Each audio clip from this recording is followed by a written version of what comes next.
Food items that have gone through extensive processing, like frozen meals or several boxed products, usually contain fewer healthy components. They are also rich in calories, fat, salt, and extra sugars. You may have come across advice suggesting that you moderate your consumption of highly processed foods to lead a healthier life.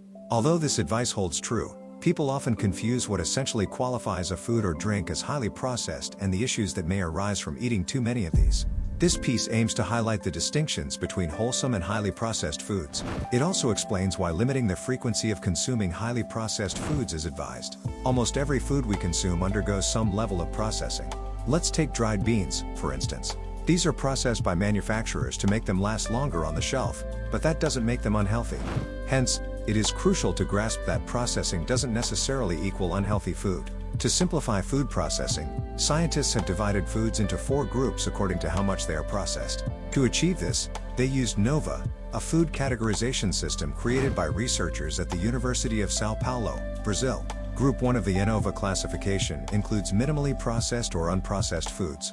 This group includes vegetables, fruits, grains, beans, and nuts. These foods might have been roasted, boiled, or pasteurized to extend their shelf life or ensure their consumption safety. Group 2 contains processed culinary ingredients derived from Group 1 foods or from nature. Examples of such foods include olive oil, maple syrup, and salt. These foods are primarily used in cooking or preparing Group 1 foods. Next, we have Group 3, which comprises processed foods. These are prepared by adding ingredients like salt, sugar, or other substances from Group 2 to Group 1 foods. Fresh bread, fruits in syrup, and cheese are examples of foods in this group. Lastly, we have Group 4, the ultra-processed foods. These foods contain very little or no food or ingredients from Group 1. These items are designed to be convenient, extremely tasty, and cheap.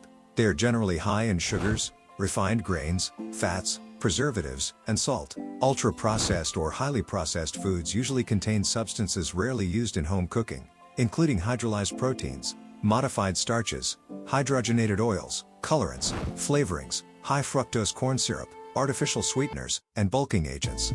While these classifications provide a good starting point, they aren't flawless or entirely precise for categorizing foods. Experts recognize that there's a significant range when labeling foods as highly processed. For instance, many studies classify breakfast cereals as highly processed. However, health professionals might not consider certain cereals as such if they contain no added sugar and have undergone minimal processing.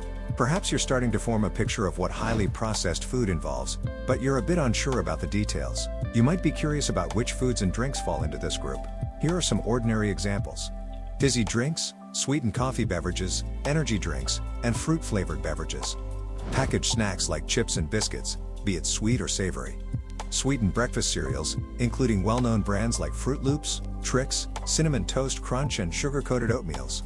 Ready-to-use mixes for baking, such as stuffing, cake, brownie, and cookie mixes. Reassembled meat products like hot dogs and fish fingers. Frozen ready-to-eat meals like pizzas and TV dinners. Instant soups in powdered and packaged forms. Sweets and other sweet treats. Packaged breads and buns, ready to eat.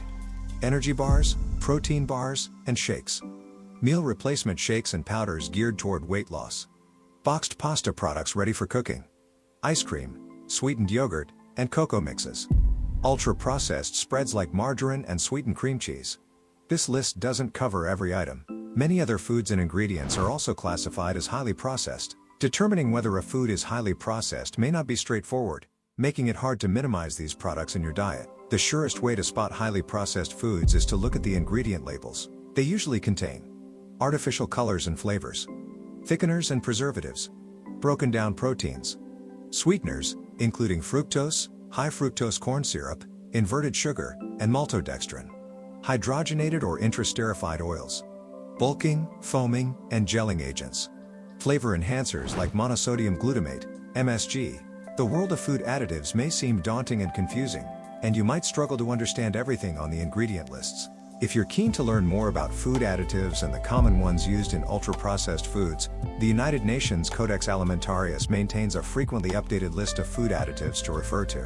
Generally, foods such as fresh fruits, vegetables, milk that's been pasteurized, and poultry like chicken, seafood, beans, and eggs are deemed as unprocessed or have undergone minimal processing. This implies these foods are either not tampered with or only minimally altered before they get to your table, or if you're into farming, even before you pick them yourself. Such foods are often categorized as whole foods. This label is used because these foods are presented in their original, undivided form or something very close to that.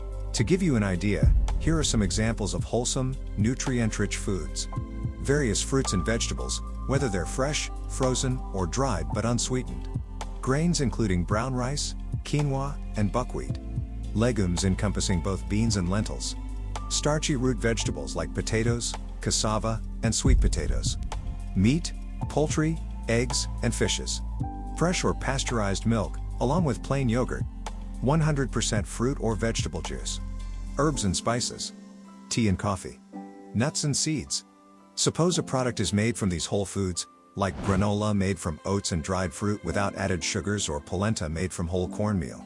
In that case, they are usually deemed minimally processed and, thus, nutrient-dense. Similarly, some oils, like olive and avocado, are extracted from whole foods and considered a healthier option. The term healthy can sometimes create confusion as it tends to label processed foods negatively. That's why using nutrient-dense is preferred to describe food, signifying foods loaded with nutrients per gram. In general, unprocessed or minimally processed foods are packed with more nutrients than hyperprocessed foods. For instance, a homemade soup made from chicken, vegetables, brown rice, and broth is likely to be more nutritious than a highly processed canned or boxed soup mix. But remember, this doesn't mean you must completely steer clear of processed and ultra-processed foods. The key is moderation, with most of your diet comprising whole, nutrient-rich foods. To maintain a wholesome diet, one doesn't necessarily need to totally eliminate highly processed foods.